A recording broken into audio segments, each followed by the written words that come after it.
તો એકવાર હિસ્ટ્રીનો પીરિયડ હતો, એટલે અમે તો ગુજરાતી મીડિયમમાં ભણ્યા છીએ SSC સુધી, પછીની વાત જુદી જ.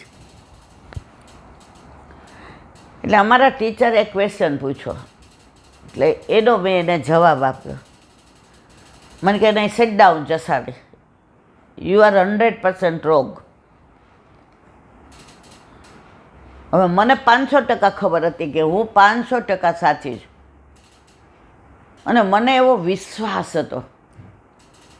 હવે પહેલાંના જમાનામાં એવું હતું કે આમ ટીચરની સામે બોલતા 2 વાર વિચાર. એટલે મેં કીધું, મેમ આપણી પાસે બુક હોય, પહેલાં તો બુકે અમે નહોતા લઈ જતા.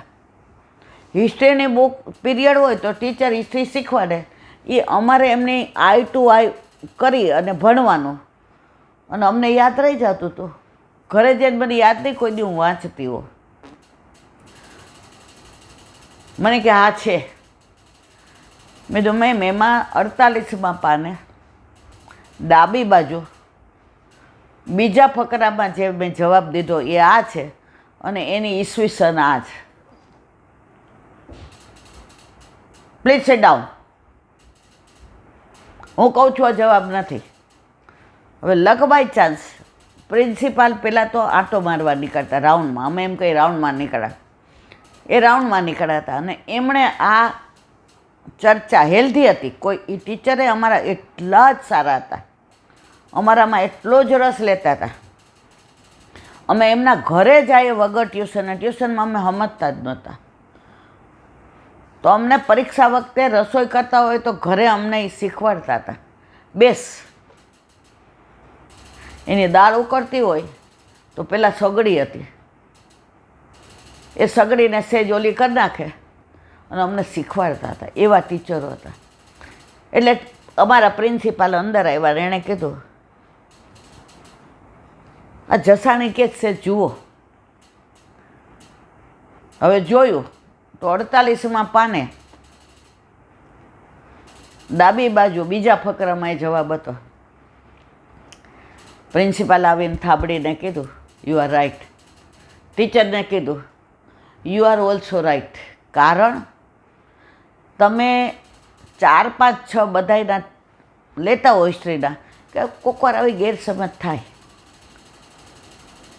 પણ તમારું સમજાવેલું કેટલું સરસ કે તમે કાલે સમજાવ્યું હતું તો આણે જવાબ સાચો 100% આજે આપ્યો. એટલે તમે જરાય મનમાં ગ્લાનિ ન અનુભવતા. અને મને કે તારે બોલ્ડ બનવાનું, તારે કહેવાનું કે નહીં મેમ પહેલાં તમે જુઓ,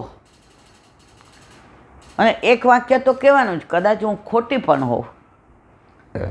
ટીચરની સામે ક્યારેય ખોટી દલીલ કરવાની નહીં. આ ભણતર હતું તો અત્યારે એ કામ આવે છે. આપણો અત્યારે પાયો જ જુઓ, છોકરાઓને બધું ગોખી નાખવાનું. ગોખીને સ્કૂલમાં જાઓ, એમાં જો એક પ્રશ્ન ના આવડો હોય ગોખેલો, બાકીના 4 ભૂલી જાય, વરસ બગડે. તો આપણે ગીતાજીની વાત કરતા હતા.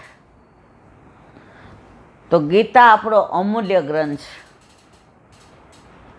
સ્વામી વિવેકાનંદ ફોરેન ગયા, એટલે એમનો પહેરવેશ આપણો પ્યોર સનાતની. હવે ત્યાં તો બધા બુટેડ છૂટેડ, અને પહેલેથી આપણને બધા એમ જ માને કે આપણે બધા એટલે રામ ભરોસે હિન્દુ હોટેલવાળા, બધા કે ઇન્ડિયાવાળો. એટલે એને છેલ્લે બોલવાનું કીધું. ત્યારે એમણે ગીતાજી ઉપર જ કહ્યું, અને ગીતાજીમાં એણે એટલું સરસ સમજાવ્યું એ કે હું અહીં આવ્યો તો મને 2-3 અનુભવો એવા થયા કે બધા અમે ડેલિગેટ બહારથી આવેલા હતા, તો બધાના ગ્રંથો ગોઠવેલા હતા. તો અમારી ગીતા ચાઈને નીચે રાખી હતી, બધા ગ્રંથની નીચે. તો હું રાજી થયો, હું અકળાયો નહીં કે પાયામાં ગીતા ન હોય તો આ બધા ગ્રંથ નકામના છે. પછી એમણે વચ્ચે રાખી ગીતા. મેં કીધું કેટલું અતિ ઉત્તમ. આ ગીતાજી વચ્ચે હોય ને તો ઉપરના નીચેના ગ્રંથોની કિંમત વધી જાય. છેલ્લે એમણે ગીતાજી ઉપર રાખ્યા. મેં કીધું મારો પર્પઝ સૌ થઈ ગયો. ગીતાજી ઉપર હોય ને તો આ બધા નીચે જ છે ગ્રંથો. ત્યારે એમને એક પ્રશ્ન કરવામાં આવ્યો, તમારો દેશ તો હાવ અંધશ્રદ્ધામાં માને ને કેટલા ભગવાનને. અમારે તો એક જ ભગવાન છે, જીસસ. મુસલમાનને એક. તમારે તો માણસ એટલા ભગવાન. અને એમાંય પાછો ઓલો કાનોડો, એ તો વેણું વગાડે શું ગોપીઓ ગાંડી થાય બધી, લોકો દોડતા છે રાતના 12 વાગે. તમારો દેશો ખરો વેવલો, કાંઈ જવાબ ના આપે. એ કે આનો જવાબ હું રાત્રે 12 વાગે આપીશ, બધાય આ જગ્યાએ આવજો. તો કે એ તો જંગલ છે, પણ ત્યાં જ જવાબ અપાયો છે. 12 વાગે ગયા વિવેકાનંદ, તો લોકો આમ ટોળે ટોળા. એક જ વાક્ય જવાબ આપ્યો કે 12 જેવા ઇન્ડિયન તમે લોકો પ્રમાણે હાવ દેશી માણસ, તમારા લોકોને માનવા પ્રમાણે અમારા બુદ્ધિ ન હોય, અમે હોશિયાર ન હોય, અમને ઇંગ્લિશ ના આવડે, એને સાંભળવા માટે રાતના 12 વાગે આટલા ફોરેનરો આવતા હોય તો ઓલો તો અમારો ગોડ છે, અમારો ભગવાન છે, લોર્ડ કૃષ્ણ છે. જે ગીતાને તમે વાંચો છો ને એનો લખવા, એનો કહેવાવાળો છે. તો એને સાંભળવા બધા આવે, એમાં તમને નવાઈ લાગે જ? બધાએ તાલીઓ પાડી. આ ગીતાજીનું મહત્વ છે. તો મારા વાલા, જે કરવાનું છે એ કરતા નથી. અત્યાર સુધી તો 70 વર્ષ આપણને અકબર ને, બાબર ને, હુમાયુન ને, ઔરંગઝેબ ને, આટલાથી આટલી સાલાના, મને હજી નથી સમજાણું એ લોકોને આપણને શું કામ ભણાવ્યા. એ લોકોએ આટલો ત્રાસ કર્યો, આપણા ઉપર રાજ કર્યું, તો એની સાલ યાદ રાખવાની, એ આપણને ભણાવવાનું. આપણા છોકરાઓને અમને અત્યારે બોલે છે હુમાયુન ને, બાબર ને, જહાંગીર ને, કોને તાજમહેલ બને હથ.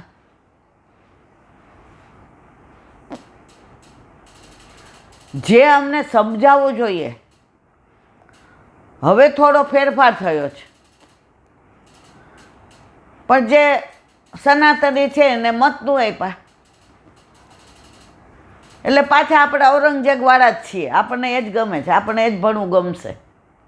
એ ના મારા વાલા, આપણે શિવાજી, છત્રપતિ શિવાજીવાળા છીએ, જેણે એકલા હાથે બધાને હંફાવ્યા હતા. આપણે રાણા પ્રતાપવાળા છીએ, જેણે શરણાગતિ નહોતી સ્વીકારી મારા વાલા. આપણે વિવેકાનંદવાળા છીએ, આપણે રામકૃષ્ણ પરમહંસવાળા છીએ, આપણે વલ્ભાચાર્યજીવાળા છીએ. આ બધું ભણાવવાના બદલે જે 70 વર્ષ આપણને આખા માય કાંગલા કરી નાખ્યા, માય કાંગલા. આપણે અત્યાર સુધી બધાથી બીતા જ હતા. અંગ્રેજો ગયા, ગુલામી દેતા ગયા. હજી આપણને આમ ઓફિસમાં જઈએ, ઓફિસની નોકરી ગમે છે, ખેતી કરવી નહીં ગમતી, દરજીને દરજીનું કામ કરવું નહીં ગમતું, કુંભારને કુંભારનું શું કામ. ઓફિસમાં બેઠા બેઠા બસ કેવા ગુલામ કરી નાખ્યા. આપણી કલા બધી વહી ગઈ. પેલા ભવાયા હતા, પેલા બધી કલા કારીગીરી હતી, વણવાનું. અરે કેવી સાડી વીંટીમાંથી પસાર થઈ જાય એવું સિલ્ક કરતા. આ પહેલાંના પ્રાચીન જે હેરિટેજમાં મૂક્યા છે બધી કલા કારીગરી જોઈ આપણા કારીગરોની, આપણે જ હતા. બધું ગયું. ઓલા ગુલામી દઈ ગયા એટલે ઓફિસની નોકરી દીકરીનું કરવાનું હોય. ગવર્મેન્ટ નોકરી છે, ઘરનું ઘર નથી, કાંઈ વાંધો નહીં, વરમાંથી ઘર થશે. ક્યાંના ક્યાં પહોંચી ગયા. જોકે હું આજે ખોટા ટ્રેક પર છું ક્યાંની, પણ મારે ગીતાજીનું કહેવું હતું, મારે આપણી સંસ્કૃતિનું કહેવું હતું, મારે આપણા સનાતન ધર્મનું કહેવું હતું કે આ બધું ભૂલી ગયા છે. આપણો પાયો જ નબળો છે એટલે આપણી ઇમારત પડતા વાર નથી લાગતી. પછી આપણા ઉપર અંગ્રેજો આવે તોય રાજ કરે, મુસલમાનો આવે તોય રાજ કરે. કારણ પાયો નબળો છે. આપણે ક્ષણિક જે પણ આપણને ફાયદો મળે ને એ લઈ લઈએ છીએ અને આપણી પેઢીને ખોખલી કરી નાખી છે, ખોખલી. અત્યારે ક્યાંય ઝઘડો થતો હોય એટલે તરત આપણા છોકરાને કહીએ એમાં ન પડાયો. અને ખરેખર એવું છે, બચાવવા ગયા હોય એ મરી ગયો હોય અને ઓલા બે બચી ગયા હોય.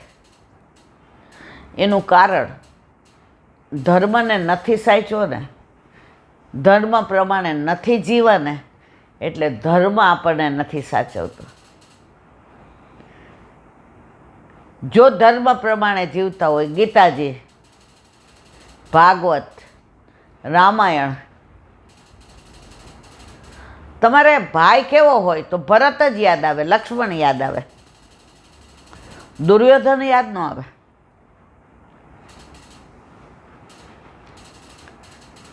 દીકરો કેવો હોય તો રામ જ યાદ આવે.